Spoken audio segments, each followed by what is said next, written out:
नमस्कार मित्रांनो, तुम्ही कोणत्याही शाखेची पदवी असल्यास तुम्हाला या ठिकाणी 4500 प्लस जागांसाठी एक नवीन जाहिरात प्रसिद्ध होत आहेत। यामध्ये जर बघितलं तर तुम्हाला सेंट्रल बँकेमार्फत मेगा भरती सुरू करण्यात आलेली आहे। त्यासाठी मित्रांनो जर बघितलं तर तुम्हाला अप्रेंटिसशिप पदाची जवळपास 4500 जागांसाठी तुम्हाला पदभरती असणार आहे।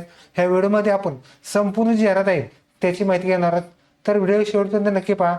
व्हिडिओला लाईक करा, चॅनलवरती पाहणार चॅनलला सबस्क्राईब करून बेल नक्की दाबा। हा चढा सुरू करू।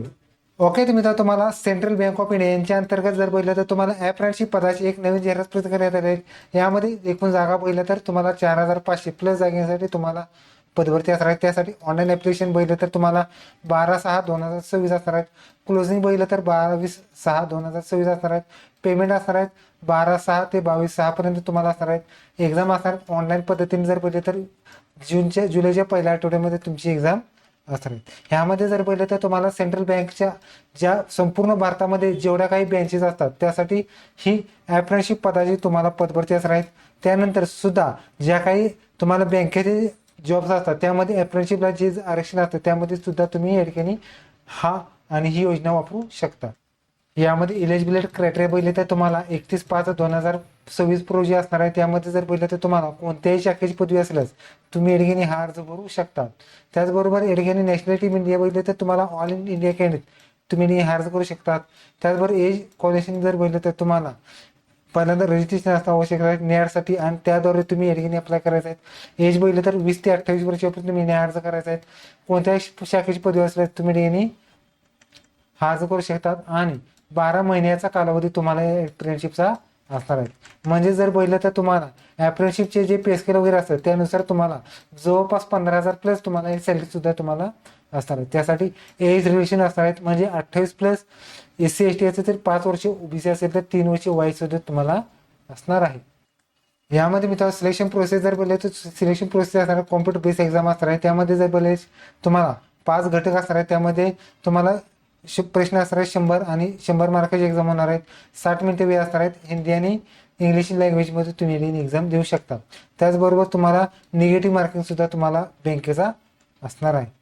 त्याचबरोबर तुमचं या ठिकाणी जी लेखी परीक्षा झाली म्हणजे OMR पद्धतीने कॉम्प्युटर बेस एक्झाम झाल्यानंतर तुम्हाला फायनल सिलेक्शन लिस्ट लावण्यात येणार आहे। त्यानंतर तुम्हाला कॉन्ट्रॅक्ट अप्रेंटिसशिपचा जे करार वगैरे असतो त्याद्वारे तुम्हाला करार करायचा आहे। त्यामुळे स्टेपेंड बेनिफिट जर बोलले तर तुम्हाला 15,000 प्लस तुम्हाला या ठिकाणी सॅलरी सुद्धा असणार आहे। ह्यासाठी मित्रांनो जी परीक्षा फी असणार आहे तर परीक्षा फी जर बोलले तर तुम्हाला नॉन रिफंड असणार आहे। यामध्ये जी परीक्षा फी असणार आहे त्यात 18% GST असणार आहेत। जर तुम्ही general EWS OBC EWS gents असाल तर तुम्हाला 600 प्लस 200 रुपये 800 प्लस GST वगैरे असणार आहे, म्हणजे 920 रुपये तुम्हाला फी असणार आहेत।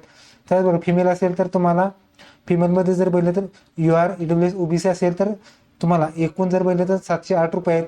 SC ST मेल असेल तर 236 आहेत। हँडिकॅप असेल तर 236 आहेत, आणि ट्रान्सजेंडर असेल तर सुद्धा 236 रुपये तुम्हाला परीक्षा फी असणार आहे। परीक्षा फी जर बघितलं तर तुम्हाला नॉन रिफंड असणार आहेत। Fee credit card, debit card, net banking fee भरू शकता। तर मी तो हा फॉर्म भरायचा तुम्हाला हा फॉर्म centralbank.in या वेबसाईटवर तुम्हाला हा फॉर्म ऑनलाईन पद्धतीने भरायचा। आता मित्रांनो जे जागा असतात त्या जागा जर बघितलं तर तुम्हाला स्टेट वाईज वेगवेगळ्या जागा असणार आहेत। यामध्ये तुम्ही महाराष्ट्रातून असाल तर मित्रांनो एकूण जागा बघितलं तर 586 जागा असणार आहेत। त्यासाठी बघितलं तर SC साठी 59 जागा आहेत, ST साठी 53 जागा, OBC साठी 158 जागा आहेत, EWS साठी 59 जागा आहेत, UR साठी 257 जागा, हँडिकॅपसाठी सुद्धा जे हँडिकॅपचे टॅब असतात त्यानुसार 6, 5, 6, 5 अशात सुद्धा तुम्हाला क्रायटेरिया वाईज तुम्हाला जागा असणार आहे। मित्रांनो ह्या ज्या जागा असतात आता ज्या 586 जागा आहेत महाराष्ट्रासाठी त्या आता जिल्हा वाईज जागा असणार आहेत। त्यामध्ये जर पहिलं तर तुम्हाला टोटल 586 जागा आहेत। त्यामध्ये मुंबई सबअर्बनसाठी 32 आहेत, पालघरसाठी आहेत, रत्नागिरी 9, सिंधुदुर्गासाठी 4, ग्रँटर मुंबईसाठी 36, रायगडसाठी 15, ठाणेसाठी 30 आहेत, अहमदनगरसाठी 65 आहेत, अकोलासाठी 23 आहेत, बुलढाणा 22, वाशिम 11 आहेत, अमरावतीसाठी 44 आहेत, त्याचबरोबर यवतमाळसाठी 22 आहेत, बीडसाठी 4, छत्रपती संभाजीनगरसाठी 15 आहेत, हिंगोलीसाठी 1 आहेत, जालनासाठी 2 आहेत, नांदेडसाठी 4 आहेत, परभणीसाठी 1 जागा असणार आहेत, जळगावसाठी 43 आहेत, भंडारासाठी 6 आहेत, चंद्रपूरसाठी 3 आहेत, गडचिरोलीसाठी 1 आहेत, त्याचबरोबर गोंदियासाठी 2 आहेत, नागपूरसाठी 19 आहेत, वर्धासाठी 8 आहेत, धुळेसाठी 24 आहेत, नंदुरबारसाठी 18 आहेत, नाशिकसाठी 20 आहेत, पुणेसाठी 47, कोल्हापूर 6, लातूर 5 आहेत, उस्मानाबाद म्हणजे धाराशिवसाठी 1 जागा, सांगली 5, सातारा 14 आणि सोलापूर अशा 14, अशा मिळून 586 जागेसाठी तुम्हाला पदभरती असणार आहे. आता मित्रांनो, जी ऑफिशियल लँग्वेज आहे त्याद्वारे तुम्ही असणार आहे, त्यामध्ये जर बघितलं तर तुम्ही महाराष्ट्रातून असाल तर मराठी लँग्वेजमध्ये सुद्धा तुम्हाला जी प्रोसेस करता येणार आहे. ओके, तरी तुम्ही तर तुम्हाला बँकेमार्फत एक अप्रेंटिसशिप पदाची नवीन जाहिरात. व्हिडिओ लाईक करा, शेअर करा, कमेंट करा. धन्यवाद. जय हिंद, जय महाराष्ट्र.